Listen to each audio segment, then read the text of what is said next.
আসসালামু আলাইকুম। একটা সময় ভীষণ রাগ করে একটা মানুষকে লিখেছিলাম, "you will never message me again."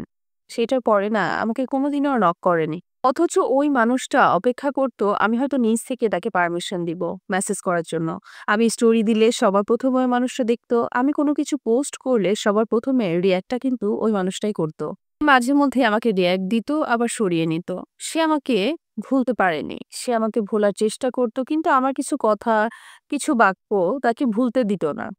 তার এ সকল কর্মকাণ্ড দেখে আমি হাসতাম। তবে একটা সময় পরে গিয়ে সে বুঝতে পারল আমি হয়তো তাকে আর কখনো আমাকে মেসেজ করার পারমিশন দিব না। সে তখন আমার স্টোরিও সিন করত না, আমি কোনো কিছু পোস্ট করলে রিঅ্যাক্টও করত না। সে হয়তোবা তখন বুঝে গিয়েছিল সে একটা ভুল মানুষের জন্য অপেক্ষা করছিল।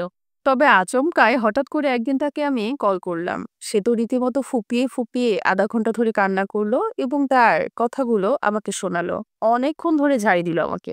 সেই দিন আমি বুঝতে পারলাম আমার এই সিম্পল একটা word, you will never message me again, এই মানুষটাকে কতটা ক্ষতবিক্ষত করেছিল। সে তার যত অভিমান ছিল সবকিছু আমাকে ওদিনকে বলল। তখন না অনুভব করতে পারলাম একটা মানুষের সাথে কিছু কিছু মুহূর্ত, কিছু কিছু কথা আসলে ভুলে থাকা ভীষণ কষ্টের, কিন্তু ওই মানুষটাকে আপনি হয়তো বা তার অনুমতি ছাড়া কোনো কিছু বলারও সুযোগ পাবেন না। তখন আমি রিয়েলাইজ করতে পারলাম এই পৃথিবীর সব থেকে বড় কষ্টের জিনিস হলো আপনি যে মানুষের সাথে কথা বলতে চান, যে মানুষটার সাথে আপনি আপনার মনের কথাগুলো শেয়ার করতে চান, ওই মানুষটার সাথে যখন আপনি কোনো কথাই বলতে পারেন না, কোনো কিছু শেয়ার করতে পারেন না। এটা যে বুকের ভেতরে চাপা কষ্ট, এই কষ্টটা আপনি কাউকে বলতেও পারবেন না, দেখাতেও পারবেন না। শুধু নিজের ভেতরে রেখে নিজেকে মর্মাহত করে ফেলতে হয়। তাই কথা বলার স্বাধীনতাটা না কারো কাছ থেকে কেড়ে নিবেন না। সেটা হোক আপনার বয়ফ্রেন্ড, হোক আপনার গার্লফ্রেন্ড, হোক শুধু বন্ধু, সে যেই হোক। আপনার সাথে যদি কেউ মন খুলে কথা বলতে চায়, কিছু সময়ের জন্য তাকে সুযোগ দিন। হয়তো তার এমন কোনো কথা রয়েছে, এমন কোনো কষ্ট রয়েছে যেটা সে আপনার সাথে শেয়ার করতে চায়। আপনার সাথে কেউ কথা বলতে চাইলে তাকে কথা বলার সুযোগ দিন। হয়তো সে মনের ভেতরে কোনো গুমড়ে রাখা কষ্টের কথা আপনার সাথে শেয়ার করতে চায়, যেটা বলে সে হয়তো হালকা হবে। হয়তোবা সে কিছু মনের কথাই বলতে চায়।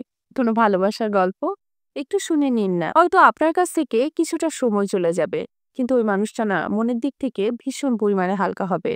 তাই কোনো মানুষ কথা বলতে চাইলে তাকে কখনোই এই মেসেজটা দিবেন না, "you will never message me again." হয়তো আপনার এই সিম্পল কথাটা ওই মানুষটাকে অনেক বেশি কষ্ট দিয়ে ফেলছে। সবথেকে বড় কথা হলো কারো কথা বলার অধিকারটা কিন্তু কেড়ে নেওয়ার কোনো অধিকারই আপনার, আমার কারোর নেই।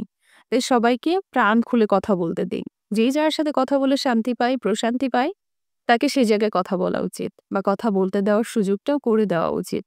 কারণ বাক স্বাধীনতা সবার রয়েছে। আর এটা কেড়ে নেওয়ার অধিকার আমাদের কারোর নেই।